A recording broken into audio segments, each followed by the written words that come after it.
गई, बच गए वो। कैसे बच के भाग गई? इससे पूछो। वो दलजीत है, वो क्या मुझसे पूछो।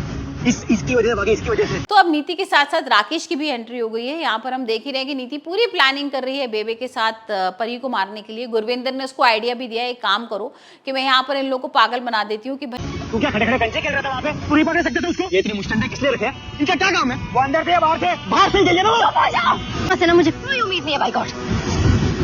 तुम दोनों सिर्फ बातें बड़ी बड़ी करते हो लेकिन काम ढेले का नहीं करते। तुम बताओ। भाई उनकी राजीव और परी की हम शादी कराने वाले हैं। शादी से पहले ना तुम एक काम करना, परी को मार ही देना, धक्का दे देना उसको, और फिर मैं तेरी राजीव के संग शादी करा दूंगी। हाथ लग गई थी ना परी, फिर भी तुम लोगों को चकमा देके भाग गई और कुछ नहीं किया तुम लोगों ने। अब ऐसे मुंह लटकाने से क्या होगा?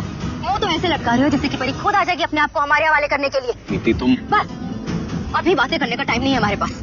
यहाँ पर देखा ही था ना कि ताई जी कितनी घबरा गई और उन्होंने शादी करने से मना कर दिया। उन्होंने बोला कि राजीव और नीति की कोई जरूरत नहीं शादी करने की, हम जो बच्चा वो पैदा करेगी वो हम ले लेंगे उससे और उसको फिर जाने के लिए बोल देंगे। तो यहाँ पर लेकिन जो गुरविंदर होती है, गुरविंदर बोल देती है कि नहीं, हम एक काम करते हैं, हम राजीव और परी की शादी करा देते हैं, माता के दरबार आए हैं तो दर्शन भी कर लेते हैं। तो यहाँ पर फिर ये सारे लोग ना गुरविंदर की बातों में फंस जाते हैं और दूसरी तरफ वहां पर नीति बेबे भाई प्लानिंग कर रहे हैं, दिलजीत को बुला लिया है मारने के लिए। एक्शन लेने का टाइम है, हम बहुत लोग हैं, अलग अलग डायरेक्शन में ढूंढेंगे तो जल्दी मिल जाएगी। वरना अगर एक बार वो हाथ से निकल गई ना तो सब कुछ खत्म हो जाएगा।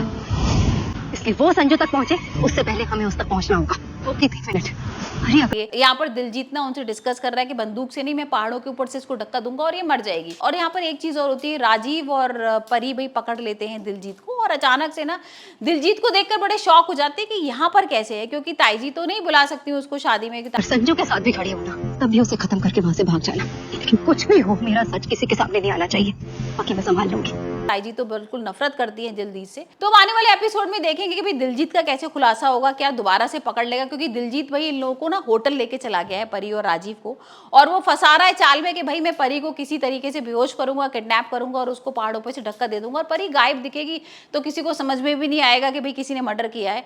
तो यहाँ पर अब राजीव किस तरीके से ये सब पकड़ेगा, राकेश को पकड़ेगा, नीति को पकड़ेगा, ये तो आने वाले एपिसोड में हम देखेंगे। लेकिन आप मुझे बताइए आपको परिणीति का एपिसोड कैसे लग रहा है, तो आप मुझे बताइए आपको क्या लगता है कि राजीव की नीति से शादी हो जाएगी या भाई राजीव दोबारा से परी को बचा लेगा, क्योंकि यहाँ पर नीति ने अब ठान ही लिया है कि मुझे परी को किसी भी तरह मारना है और मुझे राजीव से शादी करनी है।